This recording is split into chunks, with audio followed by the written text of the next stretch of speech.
I'm here at Loch Earn Golf Resort, joined by six-time major champion, Sir Nick Faldo. So Nick, thank you very much for joining me. So let's just start at the beginning, why we're here. You're here for the 15th grand final of the Faldo Series. Just talk me through that and the success of the series so far.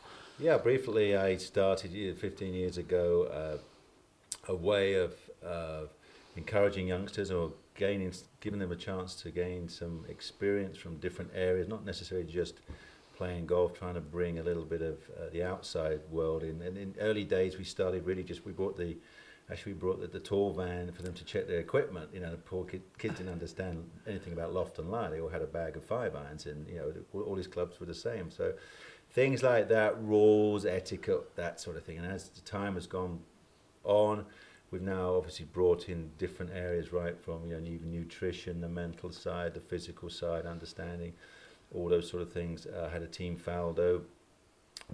Things developed across Europe. The series got bigger and bigger. More people. They came from South Africa. They came from Russia, and then it comes, I think, about 6 or 7 years ago, we decided to venture out into Asia, and we had a couple of exhibition events in Hong Kong, and the little young girl there was R&A Singh, and so she was there to help launch it. We didn't know who she was then, but she was pretty special, the way she hit a golf ball.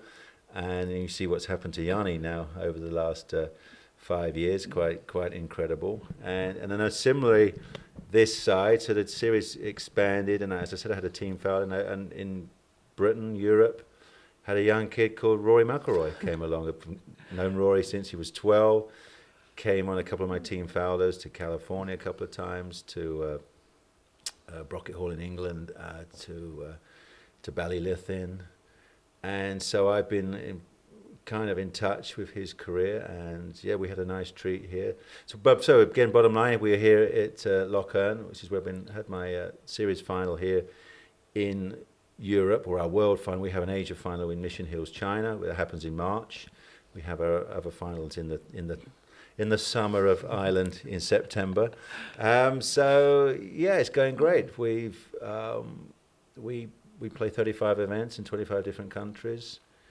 We touch about 5,000 golfers at different levels. I even do grassroots things. I was doing this little school fun clinic, just running around, just introducing them to the game of golf yesterday. So that's really been part of my little efforts to put something back into the game. Certainly, and it is fantastic to see. You've just touched on some great names there. Obviously, R&A Singh, the current ladies world #1, and of course Rory Mcilroy. We've also seen the likes of Nick Doherty, Oliver Fisher coming through your series. So how proud must you be to see some of these guys that have come through your series as a junior golfer, to see them making a name for themselves on the world stage? Yeah, obviously, talking with Rory yesterday, it was really nice that a couple of my words have stuck with him.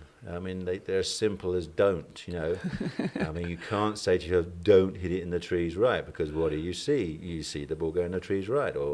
And he even made a swing at Augusta, and he went halfway down, don't hit it left, and he did hit it left. And all this, and then he remembered, I remember Nick talking about that. And I sum up strategy in one word is no. If you know that you can play a shot, you go ahead and play it. If you don't think you can play a shot, you don't attempt it in this game. And so little things like that. So I was quite pleased that a few little things like that have stuck with him. And obviously, if he ever needs to give me a buzz, because it's a challenging time in his career. Yeah. At the tender age of 22, you're a major winner, and everybody wants you. But bottom line is, he's a golfer with at least 10, 15 year serious window playing his best golf, and that's got to be his priority.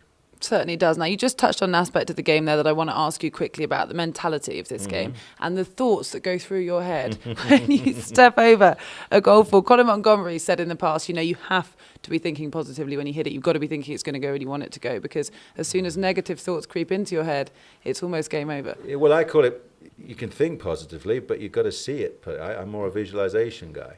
You've got to see it being the shot that you want. That's the most, and then you know how to do it. Jack Nicklaus called it going to the movies. Yeah. That's how he pictures it. Tiger called it putting into the picture. So visualization is very powerful. You can keep saying to yourself, "Oh, I'm great, but that doesn't have a picture to it. You've got to see yourself winning, how you perform, how you react, all these sort of things.